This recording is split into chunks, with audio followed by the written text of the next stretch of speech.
Trump said it was a 10 at this meeting, 10 out of 10, because they got along great. What would you give him out of 10?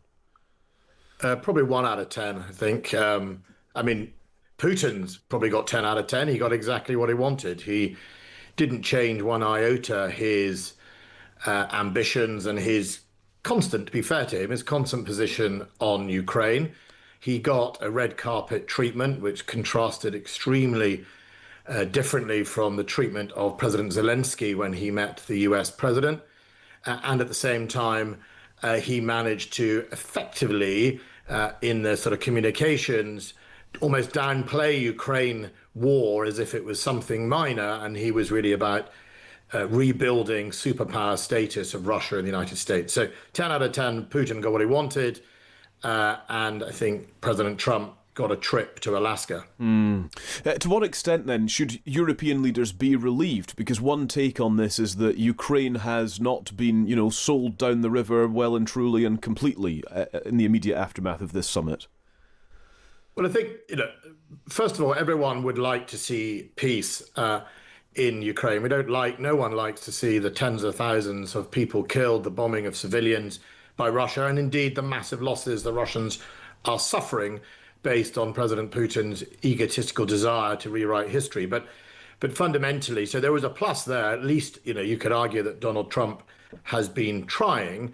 But of course, I think on the other side, Europe will at least recognize that what they've been saying to the White House for a long time, that unless you've got Ukraine in the room, unless you've got the stakeholders in the room, these things just become sort of empty events, because ultimately the peace will have to be done between Ukraine and Russia, and Europe, who is a significant stakeholder in the consequences of any of this, also have to be involved and inside the tent. If it's this sort of pantomime, we're two superpowers game, then that's not going to work. This is not 1988. This is, obviously 2025. And secondly, Russia is not a superpower. It's a huge geographical area, territory, but its economy is smaller than Italy. It's about half of Britain's.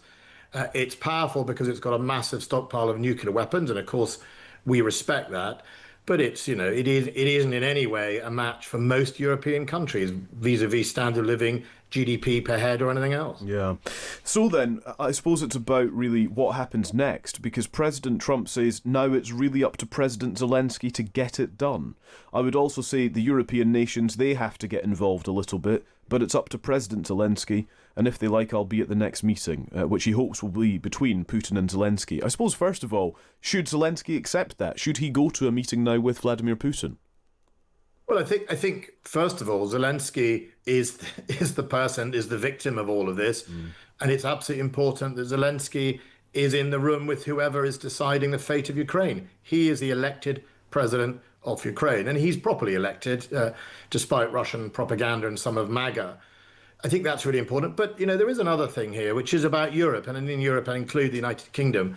The writing has been on the wall for well over a year now that it's time for us to step up, that whatever happens with Ukraine, the United States is going to pivot towards the Pacific more than anything. It's no coincidence that this summit is taking place in Alaska rather than in Turkey or anywhere else where it has previously been muted to be. And therefore, we've got to stop warm words and add action. I've seen trailed in the media in the last few days, in the British media, that British troops are on standby to go to Ukraine if a deal is done. What troops? With who? We're completely overstretched. We're completely hollowed out. The SDSR, that was a big fanfare a few months ago, came with no extra money at all. No real solid change to the British Armed Forces will happen towards the end of the decade.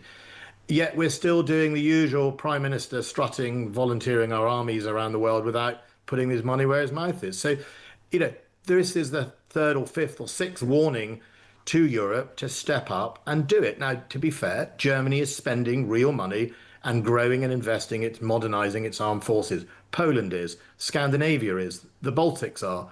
We are not, and nor is France. And I think it's really important that we recognize that's the memo.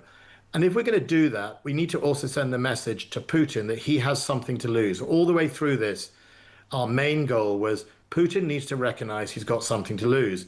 He turned up in Alaska, convinced he has nothing to lose, mainly because of all the previous statements by Donald Trump.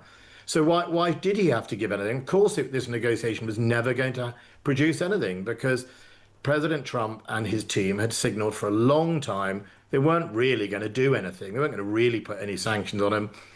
And, unless Putin starts to realize he's got something to lose, he's not going to shift his position. And, Europe can do something about that. The Germans have the Taurus Storm Shadow missile, the similar missile to us. The French have put in our missiles. We've put in our missiles. Even other countries in Europe have helped. But the Germans, despite the Chancellor's pledge, those missiles are really, really important in allowing Ukraine to defend itself and should be going in straight away. I would hope that over the next weekend, this weekend, that's what happens, that Europe starts to stand up. Should we take from this, Ben Wallace, that Trump is not as powerful as Europe has been depending on? No, I think Europe's probably been right that Trump will be played entirely by President Putin. I think if he wanted to be more powerful in Ukraine, he could be. He is picking and choosing his peace deals.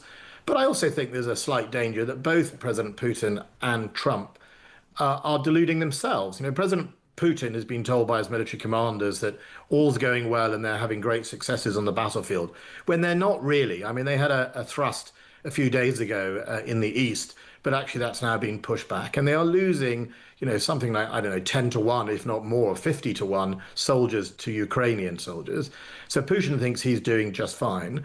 And, Donald Trump is in a position where I think he thinks that his deals are brilliant. I mean, his whole history, if you look at his history, it's usually defined about challenging someone else rather than the outcome of the deal. He bought casinos to rival Steve Wynn in the Vegas. That's why he went into Atlantic City casinos all those years ago. He blames Biden for the fall of Afghanistan. Well, I was the defense secretary at the time.